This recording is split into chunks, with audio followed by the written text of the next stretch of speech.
Hello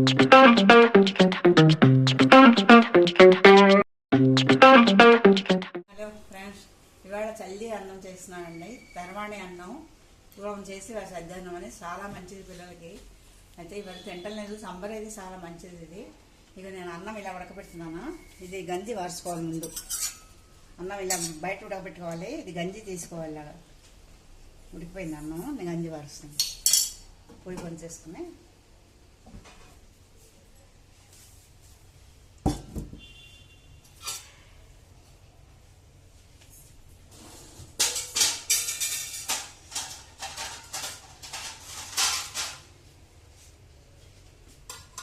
plate పెట్టుకుని towel ఏదైనా గట్టిగా పట్టుకోవాలి. మరి కొంచెం ఇప్పుడు వాళ్ళకి అలవాటు ఉండదు కదా, అది ఇలా కొంచెం పక్క తీసి ఇలా వార్చుకుంటే దాన్ని వచ్చేస్తాం.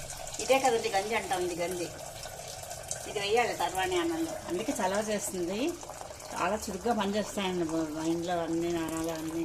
ఇవి తిన్నందువల్ల చాలా లాభాలు ఉంటాయి. పెద్దవాళ్ళు కూడా తింటారు.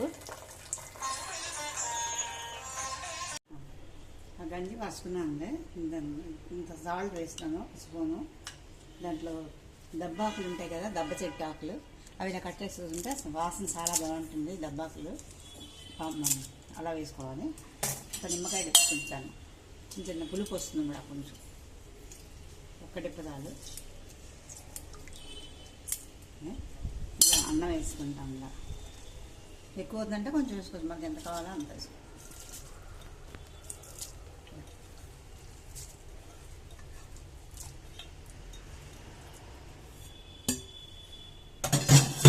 ఇది ఇలా జాడీలో వేసుకుంటే బాగుంటుందండి. మునుపైతే రాచిపళ్ళని ఉండేవి. ఈ జాడీలో ఇలా వేసుకొచ్చి మూత పెట్టేసుకుంటే రేపటికల్లా ఒక రోజల్లా ఉంచేయాలి. కొంచెం ఎక్కువ వాటర్ తీస్తాను.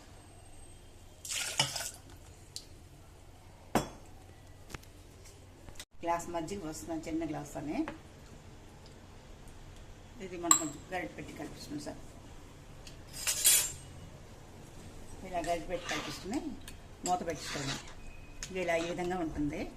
ఇది ఇంక మనం ఏం వేసుకోక్కర్లేదు. కొంచెం కొంచెం పెట్టుకొని ఈ వాటర్ కొంచెం పోసుకొని తినవచ్చు. మళ్ళీ దీంట్లో కొంచెం వాటర్ సగం ఉంటుంది, మిగతా నీళ్ళు మళ్ళీ పోసుకుంటూ ఉండాలి. ఇది ఒక వారం రోజులు అయిపోయాక వారం రోజుల దాకా బాగుంటుంది. తర్వాత మళ్ళీ కొంచెం అటు తీసి మళ్ళీ వాటర్ వేసుకుని కాస్త గంజి పోసుకోవచ్చు, లేదంటే ఇంకా అలా పులిసిపోతూ ఉంటుంది. అది ఇది చల్లి అన్నం అండి, రెడీ అయింది. ఇలా చేసి చూడండి, పిల్లలకి చాలా మంచిది. పెద్దవాళ్ళు కూడా తినచ్చు. మనం మజ్జిగ అన్నం తింటాం కదా, అందులో ఇది వేసి తింటే చాలా బాగుంటుంది.